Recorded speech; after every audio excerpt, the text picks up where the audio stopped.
ये आजकल का फैशन हो गया है। जबकि भारतीय संस्कृति ये कहती है, सनातन परंपरा ये कहती है कि जब तक अतिथि को घर पर खाना ना खिला दे तब तक आने का कारण ना पूछे। अगर आने का कारण पूछ लिया तो बता के तुरंत चल देगा, फिर खाना नहीं खाएगा। इसलिए कोई बात नहीं करनी, सीधी भोजन बनवाओ, भोजन करा के फिर पूछो, हाँ साहब अब सुनाओ क्या हाल है। मेरी माताओं, कहने की अपेक्षा मत रखा करो कि घर से बाहर से ऑर्डर आएगा, कोई संत आ गया, महात्मा आ गया, चाय बनने रख दो, और जब चले तो चाय बन गई साहब, तो पी के जानी पड़ेगी, भोजन नहीं तो चाय तो पी लो। ये भारतीय संस्कृति कहती है, ये सनातन परंपरा कहती है। आज हम धर्म से दूर क्यों होते चले जा रहे हैं? धर्म दिखावे का विषय नहीं है, धर्म धारण करने का विषय है, धर्म आचरण में लाने का विषय है साहब। तिलक छापे लगाना, बड़े बड़ी जटाएं रखना, बड़े बड़े तरह के रंग वस्त्र धारण कर लेना, किसी दिव्य स्थान पर बैठ जाना धर्म नहीं है। धर्म है हम सनातन परंपराओं को जीवन में उतारें। तिलक लगे ना लगे, हम कहाँ हैं ये भी कोई बड़ी बात नहीं, बशर्ते हम उन परंपराओं को जीवन में उतार लें। ये महत्वपूर्ण बात ये है। गड़बड़ी ये हो गई मध्यकाल में हमारा सनातन धर्म वर्ग विशेष तक सिमट कर रह गया, हमारी संस्कृत हमारे शास्त्र वर्ग विशेष तक सिमट कर रह गए।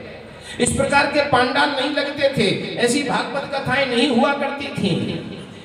आज जो धर्म का प्रचार हो रहा है उस समय नहीं हो पाता था, इसलिए सनातन धर्म पर संकट आया। नालंदा और तक्षशिला जैसे विश्वविद्यालयों को जला दिया गया, हमारे धार्मिक स्थलों को खंडित कर दिया गया। अगर इस प्रकार की जागृति उस समय करा दी जाती तो शायद सनातन धर्म की स्थिति कुछ और होती, भारत की स्थिति कुछ और होती। लेकिन दुर्भाग्य है आज जगाने वाले इतने हैं तो जगने वाले नहीं है।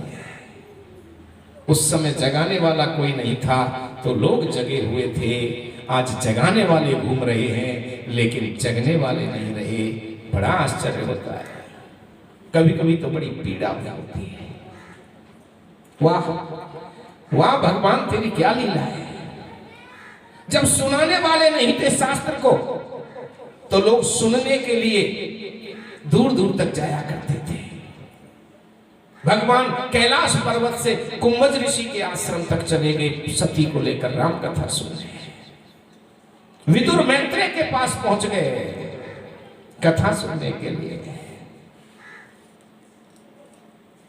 काकभूषण और गरुड़ संवाद आप रामायण में सुनते हैं, पक्षी भी राम कथा सुनते हैं, पक्षी भी राम कथा कहते हैं। हम कैसे मानव हैं कि हमें राम कथा अच्छी नहीं लगती।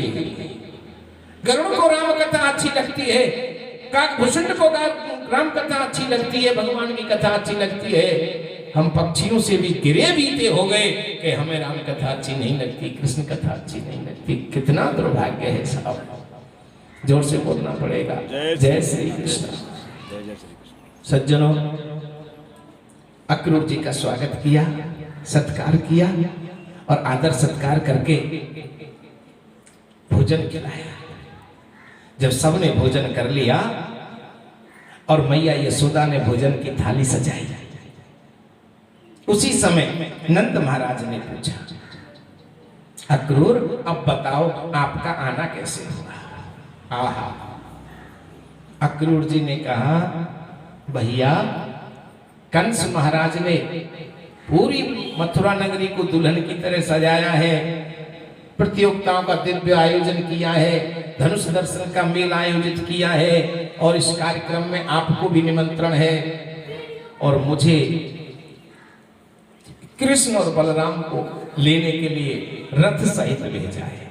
मैं उन दोनों को रथ में बैठा के ले जाने आया हूं। ये बात जब सुनी उसी समय मैया यशोदा ने पहला गिलास तोड़ा, अभी तक मुंह तक नहीं पहुंचा।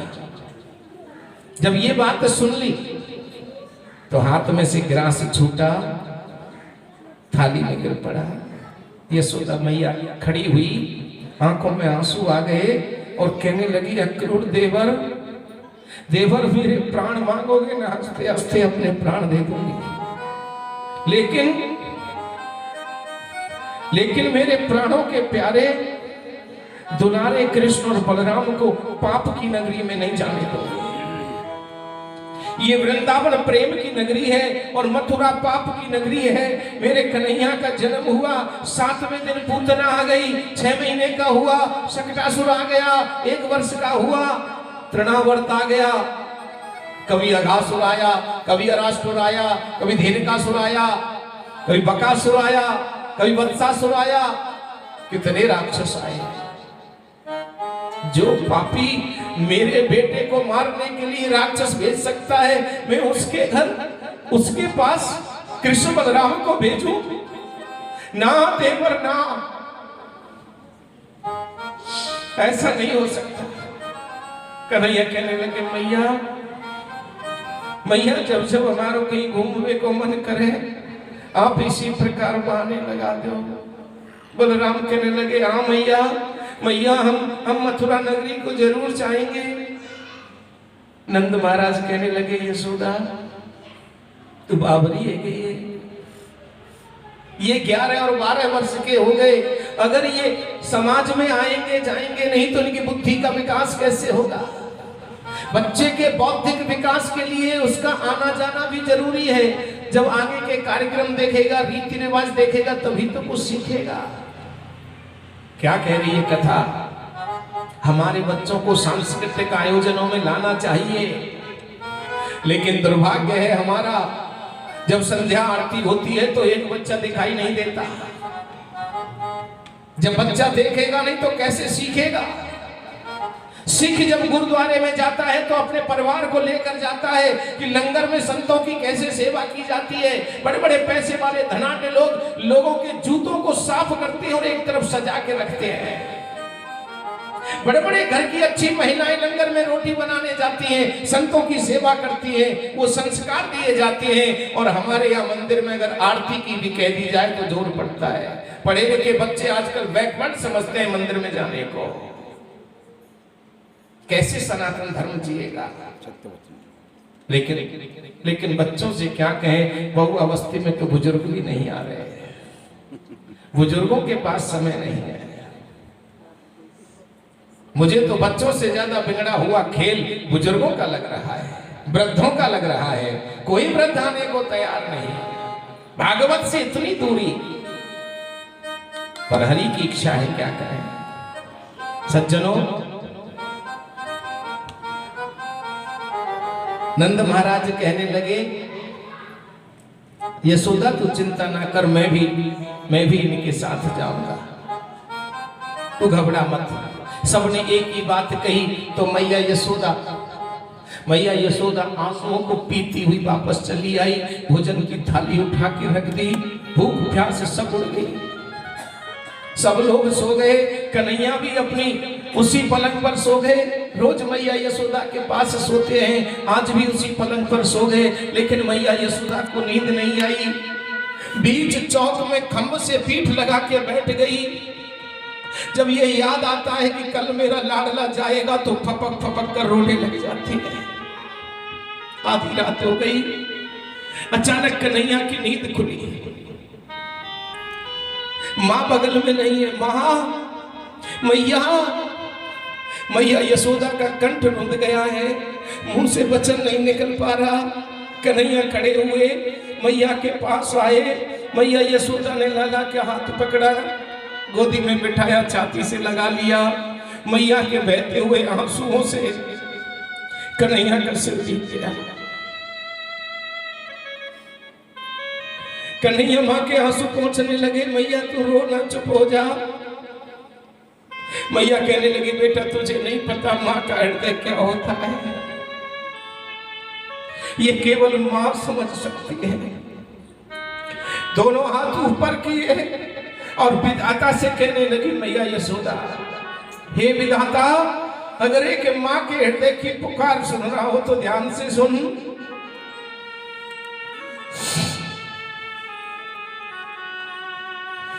कृष्ण सकारे जाएंगे, नैना मरेंगे रोए, विधि ना ऐसी भोर कभू ना हो। हे विधाता, इस रात को इतनी बड़ी कर दे, इतनी बड़ी कर दे कि सुबह ना हो। अगर सुबह हो गई तो मेरे गोविंद, मेरे लाडले मेरे पास से चले जाएंगे। श्री राधे, श्री राधे। हे गोविंद, मुझे छोड़ के मत जा। बेटे को छाती से लगा लिया, रुदन करने लगी माँ। रोते रोते सुबह हो गया।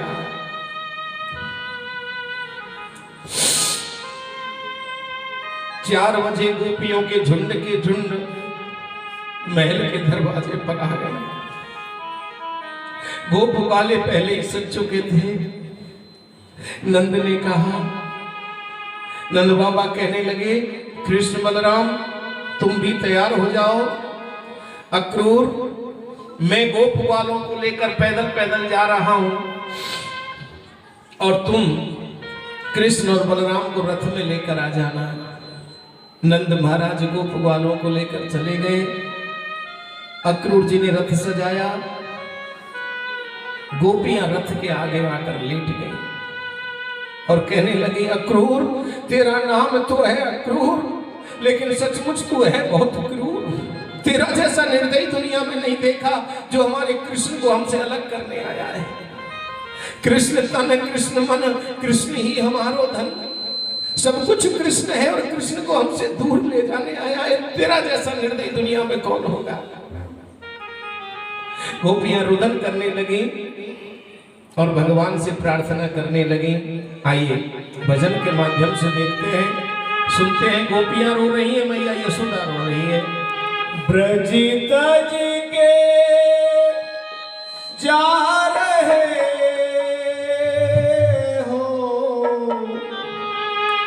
कैसे जिएंगे हम।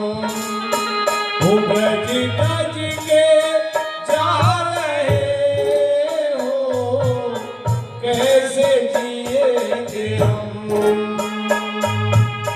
कैसे जिएंगे हम कन्हैया, कैसे जिएंगे हम, कैसे जिएंगे हम कन्हैया, कैसे जिएंगे हम। ओ मोहन तुम्हारी याद में, मोहन तुम्हारी याद में रो रो मरेंगे हम।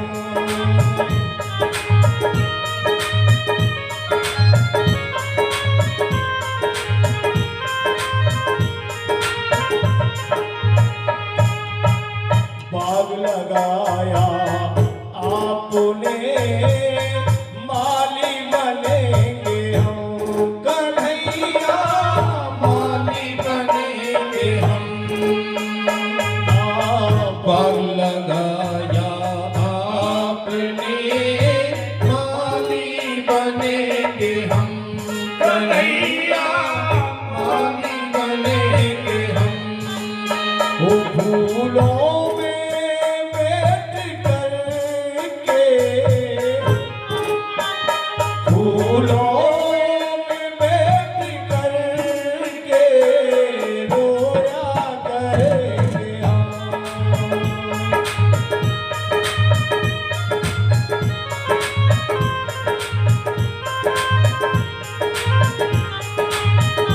मोहन तुम्हारी याद में रो रो मरेंगे हम।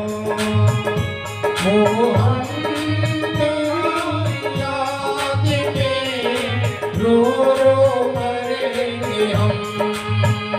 रो रो मरेंगे हम कन्हैया, रो रो मरेंगे हम।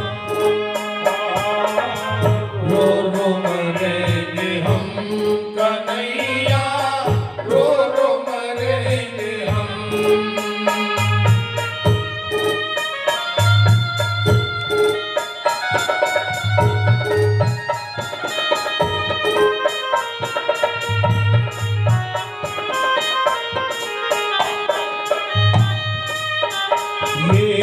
मंदिर बनाया आपने, पूजक बनेंगे हम। मंदिर बनाया आपने, पूजन बनेंगे हम। पूजन बनेंगे हम। मंदिर में बैठ करके, मंदिर में बैठ करके हरि गुण गाया करेंगे हम। मोहन तेरी याद में रो रो मरेंगे हम। जो मेरे सो जानती, क्या बात है? प्रीत करे दुख होए,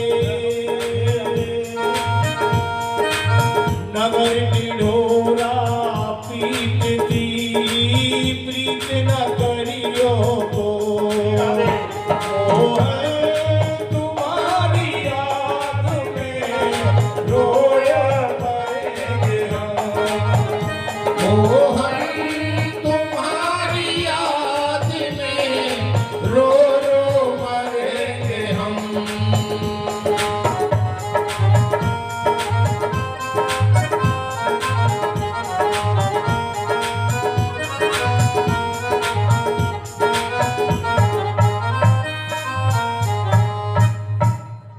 इस प्रकार गोपियों ने